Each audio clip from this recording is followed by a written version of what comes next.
Hello, good morning, everybody. Literally, good morning, since it's pretty much 12 a.m. right here. This is a massive jackpot I have to produce here on this YouTube channel, because I have a lot to show right here. Scored big on Walmart and eBay. So, first we've got Kevin Harvick's Freak Yeah scheme. I know it's technically the same paint scheme as this scheme right here, but the significance of the Freak Yeah scheme is that I saw it in person at the Coke Zero 400 from last year, and I always want to buy at least most, if not all, the schemes that I saw in person, and then, what do you know, they decided to sell the Freak Yeah scheme at the Walmart. And I wouldn't doubt if I had all of the Coke Zero Sugar 400 schemes except for the Austin Dillon Patriotic scheme, which never got made. Yes, I even collect cars of my least favorite drivers, so yeah. You can call me peculiar for that, but that's just what I do because it's a part of history. Next, we've got Denny Hamlin's paint scheme that he drove at the Daytona 500. As advertised of said event right here. 2019 Daytona 500. I did not buy that many 2019 diecasts so far because this season, obviously, as you guys know, has not impressed me very much lately, so maybe I'll start buying diecasts once I go to the Dover race, which is, by the way, official. It's pretty much the only criteria at this point, because NASCAR has been deteriorating gradually ever since, so I made the decision to not buy diecasts unless if I see them at a race. Until NASCAR gets their shit together, then maybe I'll have diecast dedication again. So, anyhow, Kyle Larson's standard Credit One Bank scheme for 2018. This one's pretty sick looking. Love it. I think he might have finished above the top 10 despite getting into a few wrecks, but Alex Bowman's nationwide children's hospital scheme that he drove at Watkins Glen, Chase Elliott won that race, so this would be a fine addition to my collection. I'm getting those General Grievous vibes by saying that. Next, we've got the throwback pack. Clint Boyer's tribute to Ned Jarrett, which he unfortunately wrecked in the race with this scheme. Still a beautiful car, nonetheless. I don't necessarily plan on buying Darrell Wallace's throwback scheme because I technically didn't run the race, and it's not all that impressive to me, to be honest, so considering it's the same scheme as many of the previous STP schemes. Oh, hey, Kelly. You came to make a cameo appearance, huh? Look who decided to come for a cameo appearance. Our monkey cat.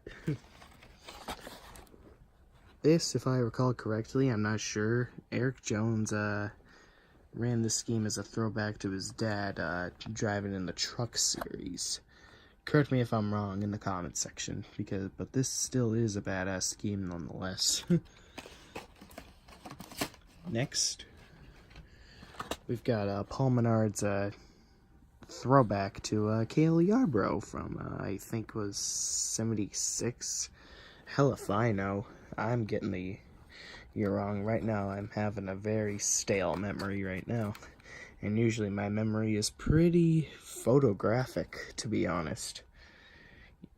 Derek Angle and my PlayStation Network crew could vouch for me on that, because they always like to test me on my memory. And I always love to colorfully explain in depth of what I remember when they are whenever they ask me if I remember anything about what events went down with them in the past. Nothing, they're not hostile towards me, no worries. It's nothing bad. Next is probably the most badass throwback of the bunch.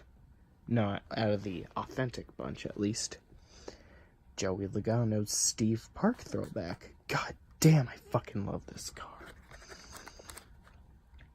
I don't think I can express enough how beautiful this is. I'm so glad they made it into a 164. Hey, Callie. Titan's sleeping under the blankets, too.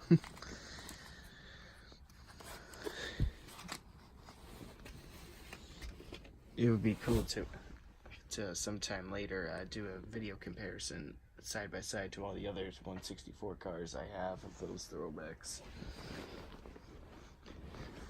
Next we've got Carl Edwards' Geek Squad that he ran at a 2012 Michigan race, where that race kind of pissed me the fuck off because Jeff Gordon, for one thing, had problems during the race and engine problems, if I recall correctly. And speaking of engine problems, Jimmy Johnson was on his way to win at Michigan for the first time, but nope, the cylinder decided to off itself, thus giving Greg Biffle the win instead. Yeah, such fond memories, right? But hey, at least Jimmy Johnson, compared to now, was at least competing for the win, and at least leading a couple of laps. Unfortunately, nowadays, that's only rarely happening. But hey, he at least led 4 laps in the ISM race. But that was only to gain track position. Next, we've got Kyle Busch's Minty Candy Car. I think this is the Minty Candy Car from the Watkins Glen race, much like the Children's Hospital car of Alex Bowman. And I'm monkey, you're not eating my headphones. Sorry, Wiki. Sorry, Kyle Busch fans, but he did not deserve that Watkins Glen win, because for one thing, he didn't even lead that many laps compared to Chase Elliott, too. Chase Elliott was already screwed more times out of wins than Danica has ever crashed her cars. Your fuck buddy already harvested enough wins out of Chase Elliott that Chase Elliott deserved far more than he did. 2017 Martinsville, anybody? Not even just that. The one that pissed me off almost as much as that one was 2017 Dover. Need I go on? No, but Chase Elliott sucks. Oh, but your driver doesn't suck for fucking violating the NASCAR rulebook? Which is why he had that fuel penalty? Get lost. Stop. I'm surprised you folks didn't get diabetes from sucking Kyle Busch's dick so much. Next is his paint scheme that he drove at Bristol. Of course, he decided to be a douchebag and wreck his future teammate, Martin Truex Jr., which, speaking of which, coincidentally, I have that same scheme that those two ran in that Bristol race. Go figure. This guy driving this scheme dumped this guy driving that scheme that Ray Bristol race from last year. Go figure. Next, we've got 2 Ryan Blaney schemes from last year that I, for whatever reason, despite the fact that I called myself a big fan of Ryan Blaney, never bought those schemes, probably because they are identical to the standard red paint scheme, they just a different color. That's how picky I was back then and fickle. So I decided, just for the sake of it, since it's Ryan Blaney, I decided, why not? Next is Denny Hamlin's FedEx Cares car that he drove at the 2017 Brickyard 400. That race was definitely a crash fest. Was I watching Destruction Derby 2 or NASCAR? Because, or both. Seemed weird to me.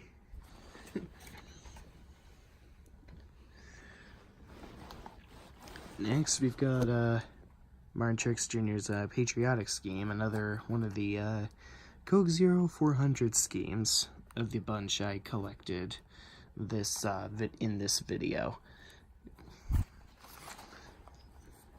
I always try to collect all the cars that I saw in person. This car looks kinda horrible in diecast form, considering that it doesn't have the 5-hour energy right there. And the fact that it looks really horrible with nothing right on the rears of the cars. Of the car, I meant. But, whatever. I still decided to purchase it because it's history. History I'm a part of in the grandstands. Next, we go 5 years back. Kyle Larson's nighttime scheme that I saw at the 2014 Darlington race. And I believe I saw this at the Charlotte race too in the fall. Don't know why I never bought this in the first place, but glad I got around doing it.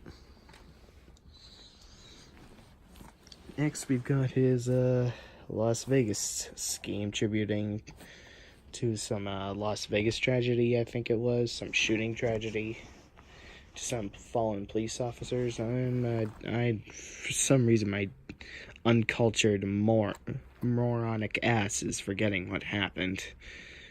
Probably because I wanted to tune out all the cancerous media shit that was hemorrhaging all over fucking Facebook and Instagram and Twitter. So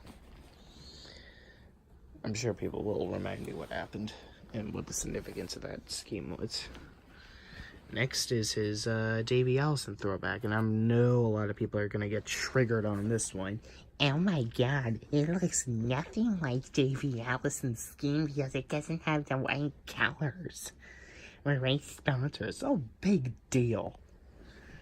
No one whines about the Call of Duty remake maps looking, quote, looking nothing like the original Call of Duty maps. Does it really have to have the same colors or sponsors to look exactly the same? Get lost.